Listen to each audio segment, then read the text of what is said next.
Hello, everybody, and welcome into That Real Texas Team Podcast, episode 100. That's right, we're hitting a bill today. With me, as always, my resident co-hosts, my cohorts, companions, any other C word that you can think of.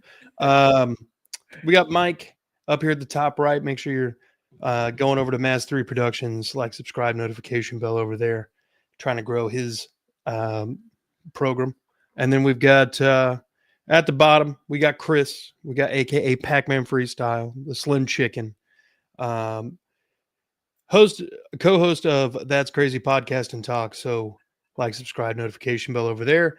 Trying to get everybody to grow, and while you're at it, do the same thing here, gentlemen. We came into this week, obviously, in kind of a do or die situation. The embarrassment of coming off a bye week and the performance on Monday Night Football against the Seahawks, followed by the complete and utter domination of the San Francisco 49ers. Now, obviously, they're hurt. Obviously, this is not the Nick Bosa, Fred Warner 49ers team. And we know that. We can't do anything about that, but we know. We're aware. And outside of really two possessions, the 49ers were hardly ever in a situation to score. Go. Well, Go. So and like you said, two possessions. One of those possessions was obviously because of the kickoff return on top of the face mask penalty. So I think that just them having that plus side of the field helped them. So that one's not, things like that happens. I don't think other than that, our special teams was fine. And then the second one, what did it come in the third quarter? Or did it come at the beginning of the fourth? No, that was. I feel like that was the third, and then okay, because it was like the end third quarter, because the end of fourth. Well, that alone is that is why the football is played in three stages: offense, defense, and special teams all come into effect. When one lacks you, it puts the other in a hard situation. For the last few weeks, our offense has been putting our defense in difficult situations. This week, our special teams put our defense in this difficult situation. Yeah. And, for the most part, the defense is, held pretty strong. But even the best defense, when you're starting out at your own, like in your own territory at the fucking 30, 35, that's just not ideal, But the defense usually holds pretty strong. It was National Tight Ends Day, so naturally they're going to be trying to feed the tight ends. Kittle and Tongas were the only people who caught touchdowns for the 49ers. Obviously, we did our thing on defense. Like, McCaffrey couldn't get going. It was the lowest amount of rushing attempts in a Kyle Shanahan offense ever. We held, like, basically their best weapon in general of Christian McCaffrey to under 100 yards of scrimmage yards. Yeah. So kind of a W. Kittle didn't beat you. You didn't let Juwan Jennings beat you. You didn't let the idea of them being hurt and allowing no names to beat you. It was a pretty comprehensive shellacking and kind of almost a mirror image of what happened on Monday Night Football. Yeah, and you got to think about it like this. What's the crazy part is that same team beat the Seattle team that just beat us last week. That same team. Everybody's been hurt. I think Fred Warner might have played that game. Nick Bosa's been gone. Everybody's been hurt. It didn't just start. That was the thing. They were thinking that this team was going to be bad. So that's another reason why I think this is a good win, because they beat the Seattle team that we lost to. And if you think about it, we lost to them because our offense did nothing. Our offense literally did nothing. And, I mean, the defense was carrying the load. They had to play four takeaways. All these takeaways, but it doesn't equate to wins. And that's a problem. When the defense is giving you the chance to do that, and they didn't do that. Like I said, I understand defense is bad. They don't have everybody, but I did see some good defenders out there. For like that is like linebacker country, just like how we are like linebacker centric, because I know D'Amico came from there, but I'm just saying, like, well, it's the thing about it. It was the perfect storm for us to get a win. If there's any team in the NFL that D'Amico's gonna know, he's gonna know what their offense is trying to do. He's gonna know what their defense is trying to do. Kyle Shanahan was his boss for like 4 or 5 years, right? I can't remember exactly how many, but he was his boss for more than a year, for a while. Yeah, he was a DC for 2 years after Robert Saleh left. So yeah, so it was a few years. Kyle Shanahan was his boss, and Robert Saleh was also his boss for a few years. So he had. I get that they say, oh, things change over the years, but you have a little bit of insight into how they think. Just like they had a little bit of insight on how D'Amico thinks. Yeah. But D'Amico's not calling plays. A guy that they're not quite as familiar with was calling plays. Mm-hmm. Yeah. And D'Amico can also give this guy hints. Yeah. On the offense and the defense. He can give his 2 cents in because he doesn't have to worry about that. And Matt Burke's been in the NFL long enough to where he probably has a good idea on a bunch of teams. Matt Burke is 8-9 years as an actual coach. Yeah. It's been a while. So yeah. We didn't get out coached. No.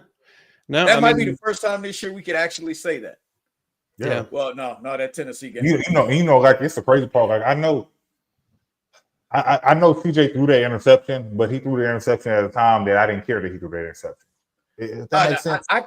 I cared that he threw the interception. It was a bad pass, but it was. It's one of those ones where like it's the end of the quarter. Yeah, but that's why I'm not mad about it, because they were trying something to. They were trying to get in the field goal range. There was only 11 seconds. They were trying to get in the field goal range. I understood it. I wasn't mad about it. As long as he don't score a touchdown, time's gonna run out. It's fine. But other than that, I thought he was solid. 30 or 39. Who was like 78%, 75% or something. I don't know. Completion percentage was crazy.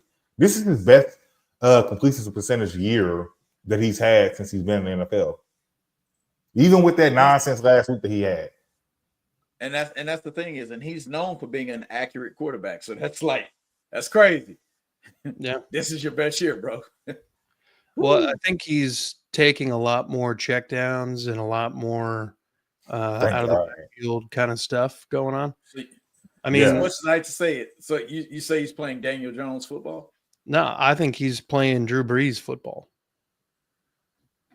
Yeah. I don't think Daniel Jones plays that so much anymore. I don't know if you guys have actually watched the Colts, but it's because they're playing such substandard NFL teams, they're able to just walk all over them and do whatever the hell they want. So you mean like our Ravens game? Yeah. So we were trying that Ravens game. We were trying shit. And you also got to you got to think about it. They're taking advantage of that. Also, at the same time, they do actually have a decent offensive line. Yeah.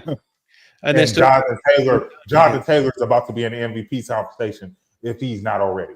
And think about it. You don't ever like I know Saquon had 2,000 yards.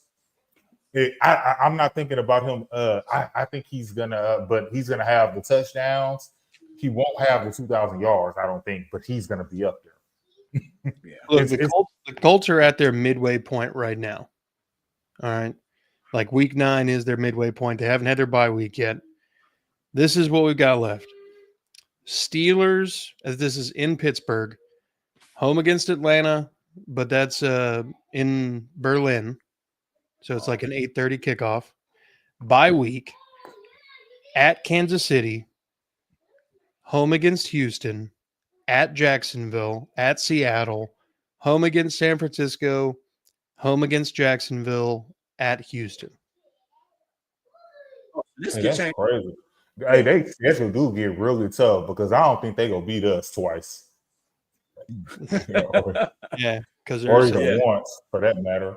No, I feel you. Like they it's haven't gonna be a game regardless. Jacksonville since 2013, 2014. Exactly. Like Andrew Luck didn't beat Jacksonville in Jacksonville. Mm-mm. Shit, the last time it sounds like Peyton was there. Basically, I think he left in 2012. So Yeah, I mean, but I do think though, as of right now, regardless, they are doing what they are supposed to do with their schedule the way it is. So the thing about it is, even though they're not seen as a premier team right now, they are a premier team, whether you like it or not. Well, like I said, from what you just said about what's left of their schedule, Atlanta's the only team left that I'd probably say, yeah, they probably got a dub there. Because I don't even know who the hell is going to play quarterback for Atlanta. Yeah, because Kirk Cousins terrible, and then Michael Penix got hurt, right? And oh my God, man, I don't even want to talk about injuries. My boy Scatterboo hurt. yeah, dude, that injury. They hurt it, bro. I don't even have him on my fantasy. They hurt because I'm be honest, it was entertaining to watch him play. He is the very man. Look, he is very entertaining to watch play. I mean, I know he got hurt, bro, but he is very entertaining to watch play. I have not actively watched the Giants play football since Eli was there because they just really sucked. That was that one year when Daniel Jones was there. I wasn't really paying attention because I just kept waiting on it to get ugly, and it did. But I mean. Yeah, you didn't have to wait forever, fortunately. Nah, it wasn't that long of a wait. But nobody watched it. But I will admit, watching Jackson Dart and Scatterboo play was entertaining. Yeah. They looked like two guys from college football got dropped into the NFL and just say, hey, do you? Yeah. I'm going to hand it off to Scatterboo, and I'm just going to hum it down there to somebody and hope somebody in my jersey's down there. Yeah, I thought I saw Jackson Dart after the so-called concussion. He handed off to Scatterboo and went in for a lead block. I was like, whoa. Yeah. Did anybody tell him he's starting quarterback for an NFL team? And real quick, you don't do that shit. Speaking of concussion, I know this wasn't necessarily something we spoke about, but it is something to question about, and maybe it's just this game, but something to question about Nico not being there and CJ able to spread the ball around. Although, you know what I'm saying, it's like Braxton Berrios looked decent. I was like, oh my God. He remembers how to play football. So I brought this up the other day, but I think I've kind of morphed my opinion.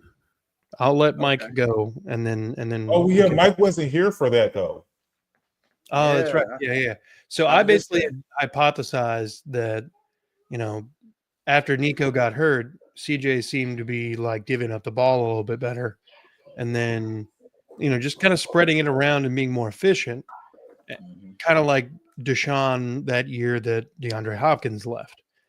However, after watching this game, I think you can just put Nico back, and the difference being is I don't think CJ had a lot of trust in the guys below basically Hutch. They're rookies. Maybe he's, corrected them one too many times on like what their route's supposed to be or where they're supposed to line up. He just didn't have the faith in them. This week he had to have the faith in them. They executed what they needed to do. And I think going forward, you have Nico doing the exact same role, but CJ is going to have a lot more faith and reliability in everybody else. So now he'll be like, okay, I don't have to just fucking hum it to Nico. I can divvy up the ball. And question, guys, does Hutch look like he got faster? Huh? Yeah. Why Hutch look like he got faster? Bro, you don't remember Hutch at the combine ran a 4.4. He's never been slow. He's never actually been slow. Are the Texans trying to be funny? I don't know. I don't know what the hell the Texans are actually trying to do. But I will say this. One thing that I've noticed, and watching it in person, I saw it, and I will say it's gonna sound crazy as hell as I say it. Jalen Noel has the best hands on our team right now. And I thought it was going to be Higgins, at least out of the rookies. I thought it was going to be Higgins. I'm saying including Nico, because you got to think of the disadvantage that Noel has. He is a smaller guy. Oh, breaking news. Patrick Surtain, candidate to You go saw on it too? with a pectoral injury. What? Yeah. Oh, man. So the Broncos will be without their best corner for the foreseeable future. Hey, you know, we said that God hated the Texans, but oh, this woman is special. She is really finished. I really don't. You know, like I don't like to hear that about players. I mean, I'm glad he's not playing. I don't like to hear that about players. No, because the thing is, it really makes me sad. It's a pectoral injury. ACLs, MCLs, LCLs, knee related, ankle related. I hate those. With a pectoral, bruh. Hurt yourself in the weight room. Yeah, basically. Yeah. Yeah. Brandon says Stroud keeps throwing passes to Higgins like he's 9 feet tall. I you ain't lying. He every time, I swear, and he only did besides the ones he kind of airmailed maybe or maybe missed the guy, he kept doing that to Higgins every single time. Henry Toto must have hit Pat Surtain mentally. Oh, yeah. I would say the thing about it is, I was paying attention to the combine. Higgins had one of the highest verticals. Yeah, his vertical was less than Noel's. Noel had the highest vertical. Also had the max on the bench press of all the receivers. He had more bench press reps than like a lot of position groups. Yeah, and his 40 time was amazing. Like he what they call him a combine beast. Oh, the what's you know the word all-star? Yes, Noel was one of them. Yeah. You know, I think, you know, with this pair of wide receivers we've drafted at this point, I think we can kind of sit back and figure out which developmental path these guys are on. I think Higgins is on the Nico Collins path. It takes a little bit, couple years. He gets into the system, finds a rhythm. Year 3, we're going to see a big leap in production. And then for Noel, I think he's on the Tank Dell path minus the injuries, where he can come in and immediately make an impact. It makes me excited for the future of, you know, hopefully Tank Dell can come back to, you know, 90% of the athlete he was. And you come back and next season you've got a pretty good complement of weapons. My question to you guys is this, though. Obviously, Christian Kirk's not a weapon for the future. He's on a 1-year deal. He's not played well to this point. He's not a rookie for the right now. I know. That's what I was getting to. When he comes back from injury, where does he fit into the offense? Now, obviously, we have seen the constant rotation of left guard, which didn't stop in this game. And we've seen in the past where poor performance doesn't get you, you know, pulled out of the starting lineup. So what is more likely? Christian Kirk comes back and is immediately wide receiver 2, or Christian Kirk comes back and he's somewhere near wide receiver 4 or 5.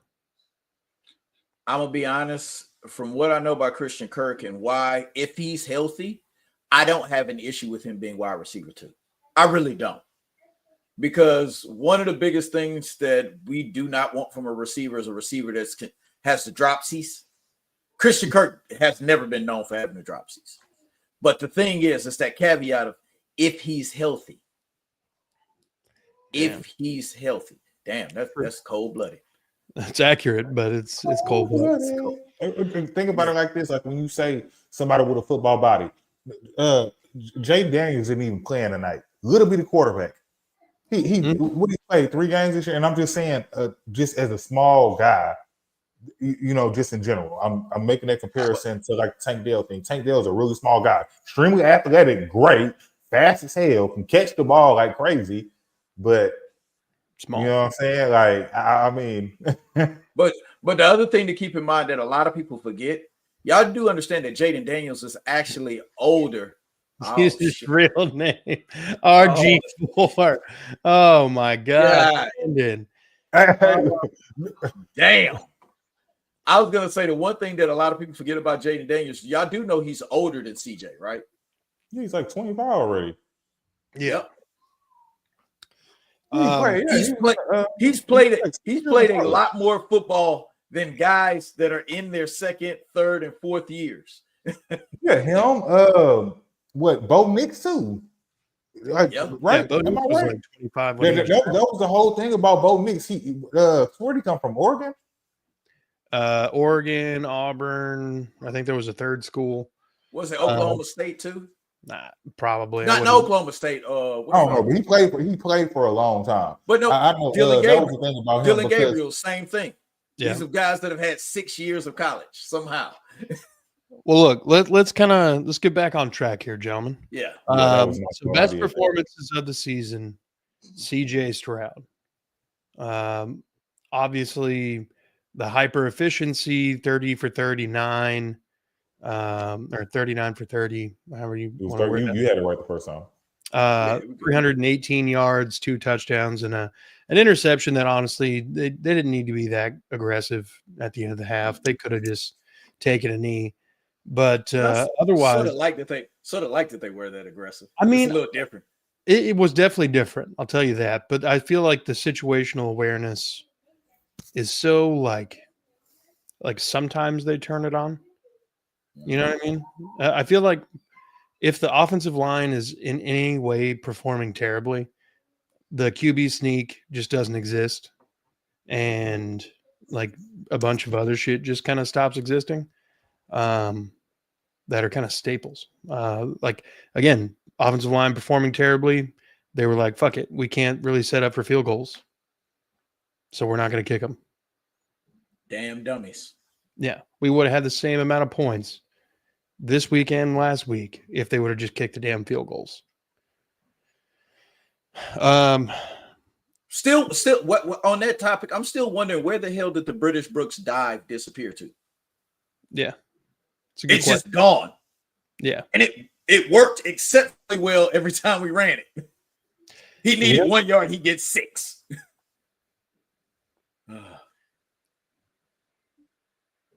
Yeah. Yeah.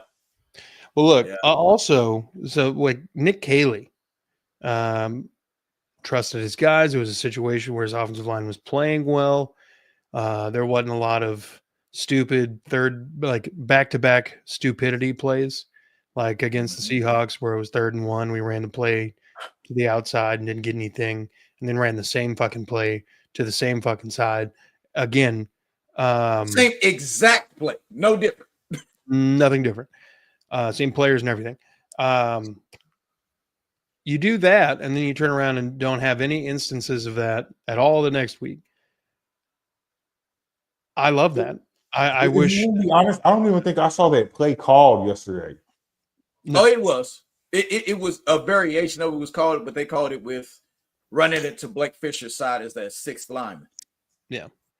Also, I feel like the running backs, we'll get to the running game as a whole, but the running backs are running to the designed hole and then cutting back more often than not because the designed hole is blown the fuck up.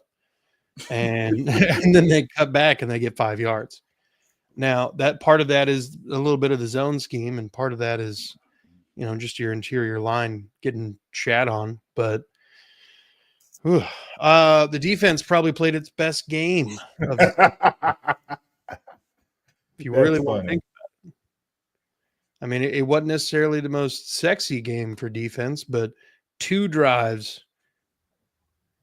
Yeah, for real. Yeah, we all are.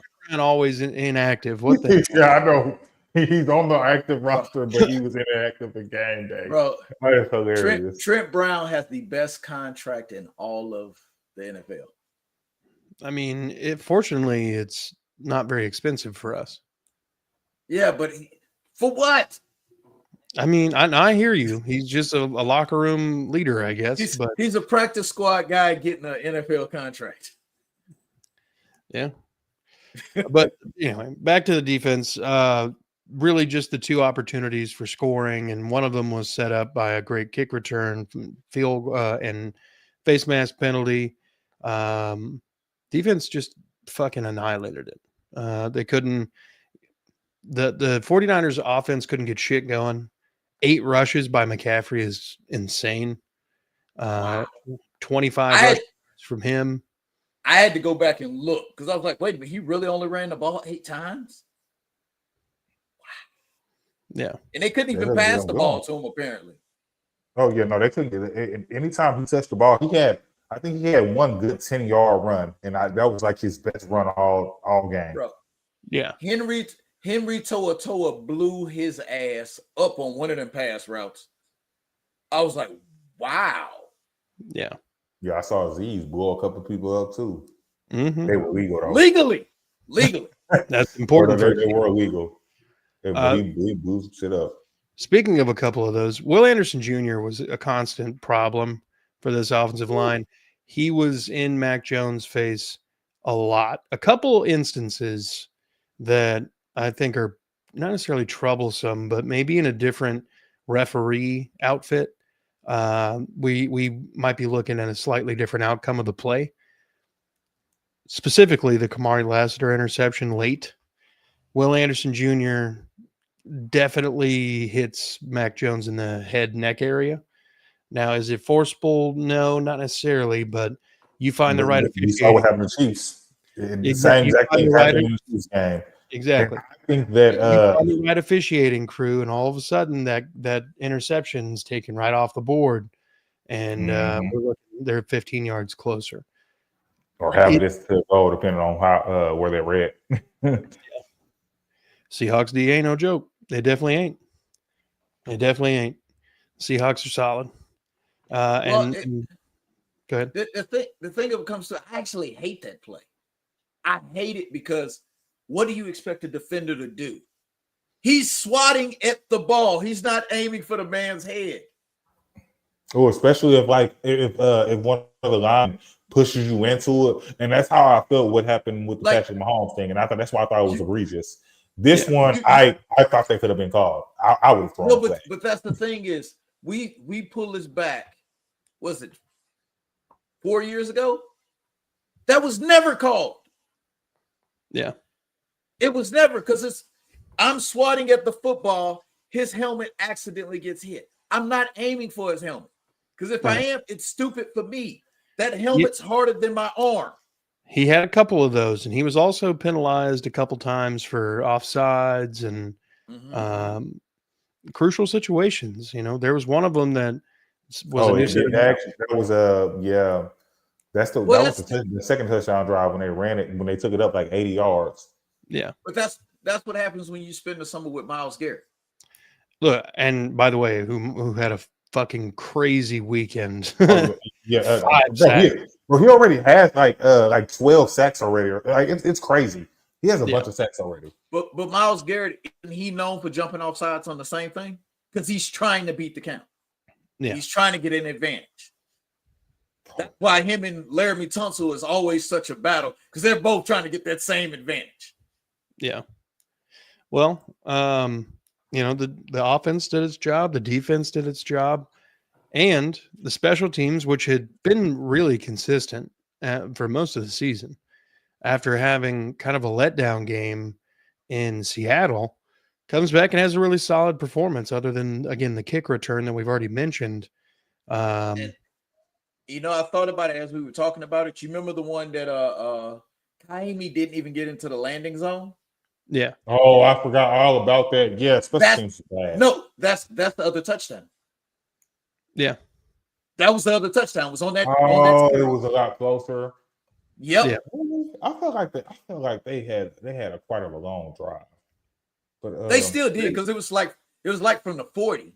Well, when they scored that first touchdown towards the end of the first half, they had not run a play in our territory yet. Bro, they hadn't even gotten a first down yet. Yeah. They didn't get their first down until that play. I'm telling you, this was the most like defensive juggernaut game like that we've ever played. And you know what's crazy? Stingley still doesn't look like himself. Yeah. he still doesn't look like himself. Well, there was a kind of a wily vet move that he pulled off that I didn't even think about it. Late in the game, 49ers driving and kind of building a little bit of momentum.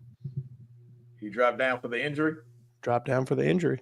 Yes, he did. I was like, he dropped down. I was like, oh, is it the oblique? And I saw him talking to him. He stalled. Then he got up and jogged off the field like nothing was wrong. I was like, oh. They even took him to the 10. Had Jalen Smith out there. Yep. And my first thought in that was like, oh shit, they're finna go right at where Stingley was at. Yeah. I think they did, but it just didn't work out because Will was in he was in that man's ass. Mm-hmm. So Will about to get paid, man. I'm stupid money. I'm trying to figure out who's not going to be here next year because Will's about to get paid. Oh, I already think Danielle Hunter's not going to be here. Well, just because Will's going to get paid, that new money won't kick in until 2 years from now. That's what I'm saying. It's probably, I'm gonna be honest, it's probably a Z. Oh yeah, because he was a first round pick. Yeah, you're right. It's gonna be okay. So yeah, they need to pay both because they're gonna pay CJ. We talked about this, Curtis, the other day. They're gonna pay CJ. It's not gonna not happen. Just go ahead and pay them both and get out the way. Resetting money though, huh? I don't think it's going to be market resetting money for CJ. Oh no, it won't be either. I actually think it's probably going to be Dak's money. Yeah. Oh, that he has right now. Yeah. The 60. Yeah. Because okay, so who else we have that's upcoming? But if he gets Dak's money, that's just going to tie with Dak. Nobody else has a higher contract than that. Well, yeah, they do. Dak has a higher contract right now. Yeah, but that'll be the peak of CJ's contract. Yeah, that's what I'm saying. Kind of like Trevor Lawrence's peak. I think it's like the final year of his extension, or maybe. What I'm saying is, who else is going to get a contract? You think they're going to pay Bryce Young all that money? Hell no. Yeah, it's all about CJ's going to be the guy at the time. Lamar is finna get another contract shortly, soon too. Show us Josh Allen. Yeah, that's all I'm saying. I get all of that. I'm just like, what other quarterbacks are about to get paid right now? Yeah. Brandon says, go look at the Jags contracts. They paid Lawrence and Hines Allen. It didn't slow them down. That's what I'm saying. Their monies have hit yet. Yeah, Trevor's is about to hit though. Trevor's hits next year. Yeah, Trevor's is about to hit because right now. Because it's going to be what's his year? It's about to be year 6 for him. Yeah, his is about to hit. Trevor's and Hines Allen both hit next year. But you see what Jacksonville is doing, even though I don't trust their GM. Because that guy, I'm actually older than that guy. I was reading a story about him the other day. But the thing is, you notice how young their team actually is. They got a bunch of guys still actually on their rookie contracts. Yeah. So they're going to be able to afford to do that. Yeah. And I think if you don't reset the market with CJ, you can kind of spread the love out a little bit more. Because Nico is going to be coming up, I think, at the 5th year option for CJ.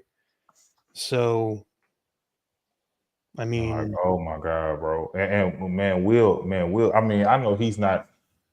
I know he doesn't get the sacks, and it's just mostly because I swear they're terrified of him because they get that ball out of there. They be terrified of Will. I think Will's contract is going to reset the market. Oh no, that's what I'm saying too. I think that's accurate. I think he is. Roberts says $42 million a year until last year. Con pays up front. That's damn Trevor. That's some money. Lots of lots of product. Lots of dumb money Caserio spent the last couple of years that will be replaced by rookie contracts. True. Jalen Hurts has been paid forever, and he's only like $20 million a year cap hit for the Eagles. Yeah, but his contract was very team friendly. when he signed it. Yeah. Well, it's the same thing about Patrick Mahomes' contract. We're talking about it because it is half a billy. Yeah. It's half a billy, but it's spread by out. the time, it's spread. Yeah, He's getting 50. These are team-friendly deals. Yeah. He's getting $50 million a year. Let's keep this rocking and rolling. So the offensive line running game, I think we can Patrick Mahomes. best performance of the season for both of them. Obviously no sacks for the offensive line, and the running game got over 150 rushing yards. Woody Marks looked good. Chubb was very consistent. I think what was the 20-yard something or other run by CJ up the sideline? I mean, the running game is, it's just kind of very hit or miss. It's never like, oh, we got a running back who went over, 100 yards. We're just looking for like a per carry clip.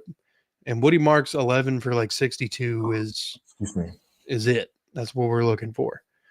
Well, I say 150 total yards from the rushing team. I will take that every single game. I don't care. If you can even say some of that's Damian Pierce, British Brooks. I don't care. It's 150 total. Yeah. Good game. Good game. Now, obviously, this was against a very banged up 49ers defensive front. They were not only down Bosa, but both Bosa's backup and the opposite side edge rusher were out this game. So the offensive line's performance, while good, is also kind of at an asterisk. I'm tired of these asterisks. Me too. But now that we're done with best performances of the season, now we can move on to the best performances of a career so far. Let's start off with the obvious. Xavier Hutchinson, 5 catches, 69 yards, touchdown. Without a doubt, we were talking about it earlier. Where'd the juice come from on that? He just zoomed into the end zone and outran everybody. I didn't know he had it like that. And handedly. Yeah. Handedly. He took you guys remember that pass? I think it was just for like a first down, maybe like a 6-7 yard pass. Stroud throws it and he gets popped. Like Xavier Hutchinson gets popped and still holds on to the ball. He's developing quite nicely in his third year. I think he's a really solid. At this point, I think I'd consider him wide receiver 2 over Christian Kirk, just based on. I'm being honest. You got to think about it. His career numbers do not look great, and my lights. It's getting dark in here, so I guess I need to. I was wondering, man, over there. It's getting dark. It's because it's getting dark. But as I was saying, because I've always liked Hutch, because I felt like when we needed him, he was there. Anytime you like I say now, you know, Mike, you say before, every time he caught a pass, you'd be like, did you even know he was in the game? Nope. But I don't feel that way anymore. I feel like I always know he's in the game. Yeah. But with that being said, the Texans staff said at the beginning of the season that Hutch was actually wide receiver 2. They said it. When they were naming starters, we all thought Higgins was definitely going to be a starter. We just started. He said, you can leave the lights on. You don't have to save up the Will Anderson. But they said it early in the season because they said Christian Kirk was going to sit in the slot, which technically makes him receiver number 3. And they said Hutch was the other starter. We all thought he was crazy because you're like, man, well, we wasted all that money on Higgins, a high draft pick. They were so high on him. But they kept telling us there's a reason why we traded that guy to Philly. Mm-hmm. Another best performance of his career, and this one obviously in very early on, but Jalen Noel. Phenomenal performance, back-to-back weeks of solid performances. I don't think it was a high in yards this week. I think he had more yards last week, but 5 catches, which is a new personal best for him. On top of that, he was back at the return duties for punt return, and that was some much needed juice. Robert says Kirk sits on the cart. Yeah, he does. That's the only place he's at. But Mike, you were at the game on Sunday.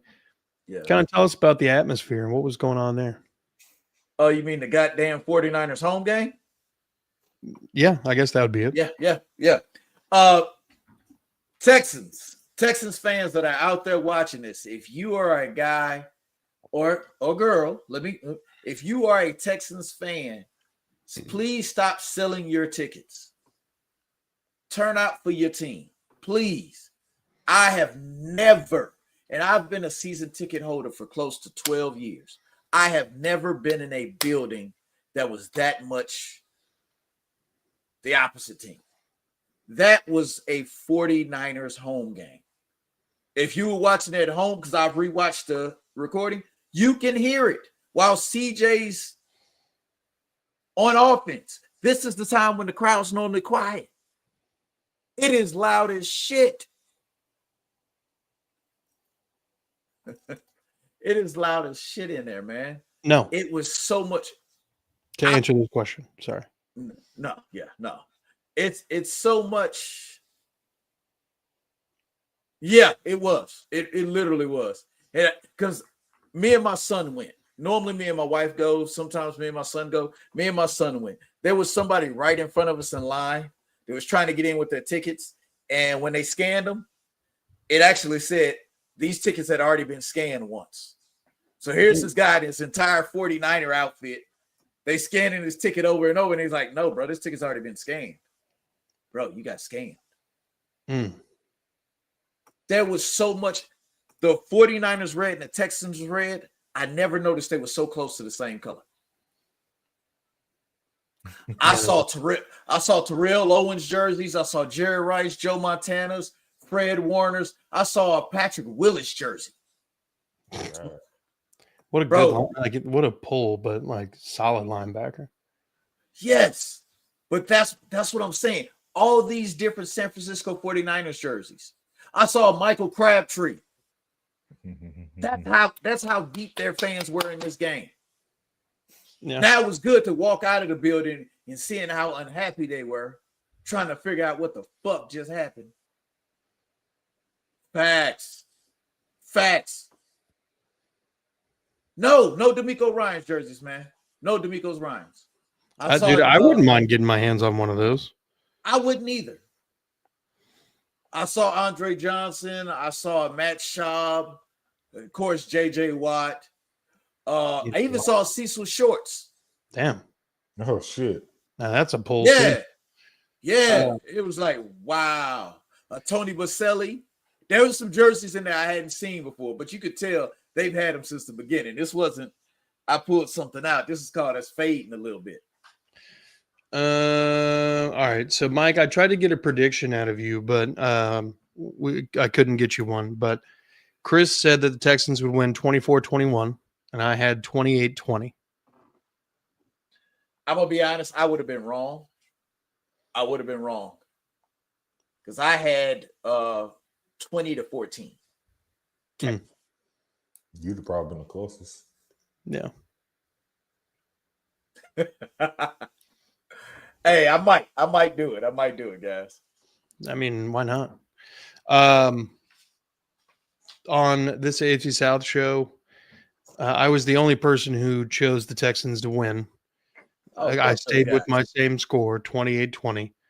Andrew said 23-16 San Francisco. Isaiah 17-13 San Francisco. Jeff 24-23 San Francisco. Fuck those guys. I didn't have any predictions for that game because it was too dramatic. 27-17. It's all right. I also went chaos pick with the Titans Colts game. I was really hoping that the Titans had some sort of juice to them. Some voodoo. Yeah, but nah. They don't have anything. They got nothing. They got negative amounts of stuff. You know what I just thought about? Like, I know we talked about the Colts a little bit earlier, but the worst thing that ever happened to them would be for Daniel Jones to get hurt. Oh, yeah, because then Anthony Richardson comes in. Anthony Richardson's not healthy. He just had surgery like a day ago. Oh, yeah. He'll be back, though. Yeah, I think he'll be back on his hand or something, right? No, it was his eye. It was his eye. He broke his eye. Oh, he'll be all right. Tua went out there and played with a swollen eye yesterday, so he'll be fine. Yeah, but man, Tua probably just had pink eye, man. What the hell? Nah, I can't remember what happened. He was in Miami rubbing his eyes up and stuff. He don't need to be rubbing it against. Yeah, I'm about to say. Too much time at Tootsie's having the strippers fart in his face. Yeah. Look, let's wrap this one with a new thing. We're going to call it AFC South implications. So we sit at 3-4. The Jaguars are at 4-3, coming off of a bye week, and the Colts right now are at 7-1. So we're 4 games back from the Colts. I would mention the Titans, but the Titans don't listen to the Titans. No. So let's take a gander here at the Jaguars' schedule coming off this bye week to see if there's any opportunity to make up this extra game. I know that we have one left still against them, but let's just take a gander, see where we can make some stuff up. So they play at Las Vegas this week. That should be a win for the Jaguars, honestly. Raiders are pretty damn bad. Then they play us in Houston. Then they play at home against the Chargers. And then at Arizona, at Tennessee, home against Indianapolis, home against the Jets, at Denver, at Indianapolis, home against Tennessee. They have a pretty favorable schedule. They do. We are 1 game back from the Jaguars. So realistically, if we beat them, we split the series. We're both 4 and well, it's 2 games from now. So yeah. We in theory we could both be the same record at that time after that game. Then they play the Chargers, which is where I think we might have an opportunity because the Chargers are week 11 and we play the Titans. So, opportunity there. Now, obviously, with the 7-1 Colts, let's just kind of we're 4 games back, so we need some things to happen. Okay, this is obviously for us to win the division. We could actually turn around and fuck around and end up winning 10 games somehow and make a wild card. What was supposed to happen CJ's rookie season? I know the Jags lost. That wasn't supposed to happen. We were just supposed to get the wild card spot. No, bro, it's the Jags. That's what the Jags do. Yeah. They choke. So, again, let's just repeat the schedule for the Colts here. At Pittsburgh, home against Atlanta, but it's the Berlin game. Bye week 11. At Kansas City, home against Houston, at Jacksonville, at Seattle, home against San Francisco, home against Jacksonville, at Houston. Shit, that's actually pretty difficult for the Colts. They've had it easy up until now. Oh, yeah. I mean, if you want to, they open the season with the Dolphins, home against the Dolphins, home against Denver. At Tennessee, at the Rams, that's their only loss on the season. Home against Vegas, home against Arizona, at the Chargers, home against Tennessee. So, yeah, they played all their cupcake games in the front end, and now it's the back end.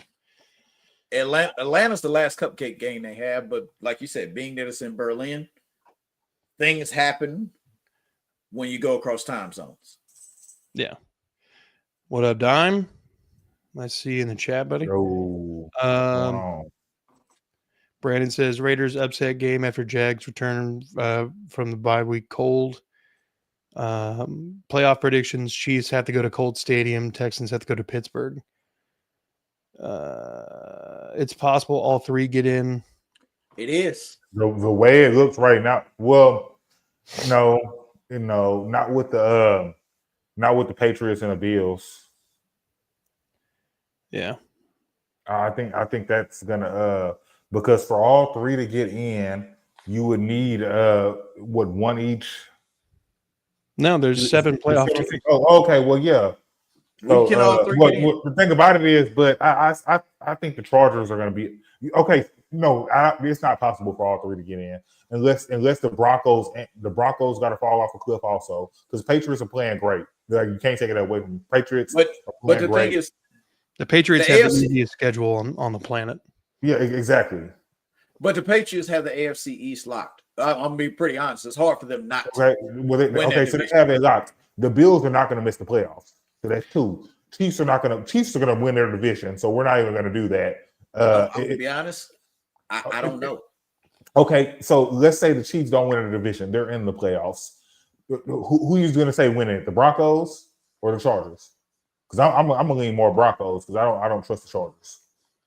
Well, that kind of depends because obviously PS2 is going to be missing like the next 5 That games. means nothing to me. I think we can beat them without PS2, but that means nothing to me. Look, we're entering the fun part of the season where shit can go crazy. All right, the teams are finally like, I think we're the only team that we don't know heads or tails on, like because we're so inconsistent from week to week. Robert, you're right. The Bills defense is terrible. Broncos and Chargers are falling apart while the Chiefs are staying healthy.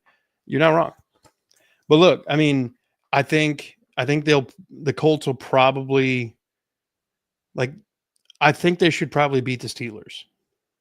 It's not a given. It's not going to be a blowout game. You don't know what Steelers defense is going to show up. Right. Because I swear. Then you've got it. Losing that game last night, I doubt they come in and lay an egg. I mean, they're definitely be, ready, but they're going to be motivated. Yeah. And then you got it's the Steelers defense I worry about. I don't worry about the offense because I think because it just is what it is. I mean, you say what you want. Their offense is way better with 100-year-old Aaron Rodgers. Yeah. It sounds. I know that like it's way better with 100-year-old Aaron Rodgers who moves just slightly faster than Joe Flacco. Yeah. The only thing about it is they have no running game. That's their problem. Yeah. True. Then you've got the Berlin game against Atlanta, and Atlanta's defense is, to this point, other than the Rams and the Broncos, probably the best defense that the Colts have played. Because remember, or they're going to be the defense that showed up against the Broncos. Yeah, they're up and down. Shut down the Bills' offense, which to that point had been kind of hard to do. Obviously, then the bye week, I think they lose at Kansas City. I think we beat them in Indianapolis. I think they lose. So we're looking at 3 losses here in a row. Kansas City, their home game against us, at Jacksonville, at Seattle. That's potentially 4 in a row. Obviously, we don't know which version of the San Francisco team is going to be available. Are is Brock Purdy going to be playing by this point? Ayuk should be back. Maybe it's a different game. Then they've got Jacksonville. They still don't have no defense. And then the final Texans game in Houston, which could be deciding the division. I don't think that it's going to be deciding the division, but I think it's going to be an important game for us. Now you see what Brandon just said. That is a consistent Colts thing. If they got the division locked up, they're not going to play their starters week 18. Yeah, they're not going to. So it gives us an opportunity to take one, take a freebie. Meanwhile, Indianapolis is going through all this. So let's. I'm going to do a side by side. So this week they've got Pittsburgh, we've got Denver, and then they've got Atlanta, and we've got Jacksonville. Then we've got a week 11. We're playing Tennessee. They're on a bye week. Week 12 at Kansas City, and we're home against Buffalo on Thursday Night Football. Week 13, we're playing at Indianapolis. So real quick, if we can pause right there. So we were saying, what were we saying their 4-game losing streak would have been? I know with us. Kansas City, us, Jacksonville, Seattle. Jacksonville, Seattle. Okay, because I'm doing because we've only lost 4 games. We got to remember that we've only lost 4 games, and who knows, we might go on that that 0-3 run that we've been waiting to go on. Right. So let's see. At Indianapolis, and then we play at Kansas City, and they play at Jacksonville. Then we have them playing Seattle at Seattle, and we go to and we're home against Arizona. Then they play San Francisco, and we're home against Las Vegas. And then we have the Chargers and the Colts again, and they have Jacksonville and us. Yeah, it might get interesting. Like I said, we're 4 games behind right now, but they might get interesting. Their cupcake is over, but it ain't super easy for us either. No, well, no, we've got a pretty difficult back half of the schedule, just the same. Obviously, yeah, we're playing a first place schedule, but we've got an interesting opportunity coming up, and we can't squander it. So this offense has got to get its shit figured out.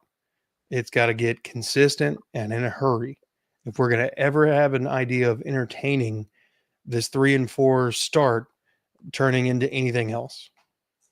But with that being said, I think we're coming to a good spot to go ahead and wrap this sucker up. Robert says Colts always lose at Jacksonville. It's true. We were talking about that earlier.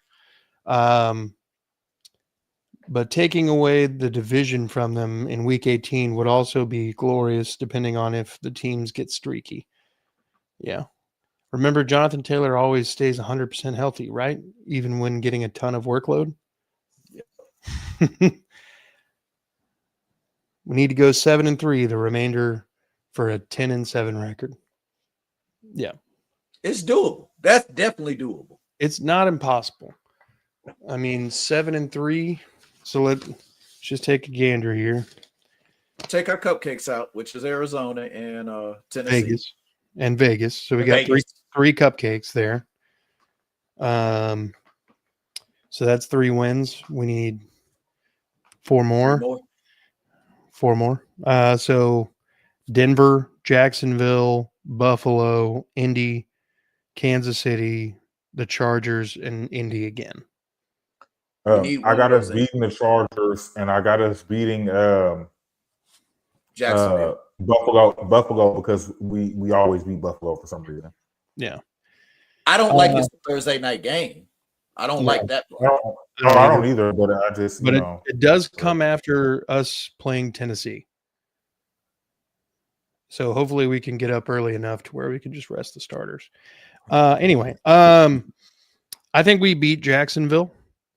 In Jacksonville, or no, in Houston. In Houston, yeah. No, I agree, but those were just my thoughts.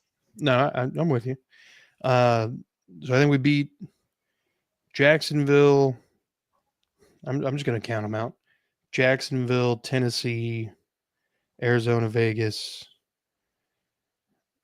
Indianapolis at least once. Yeah. Chargers, and then we either can beat Buffalo or Kansas City. And then you still got Denver. We hadn't even put Denver in there because, like you say, with PS2 out, Denver, you can have those as toss-ups. Denver. The thing about Denver is Denver was a toss-up with PS2. I agree. Yeah.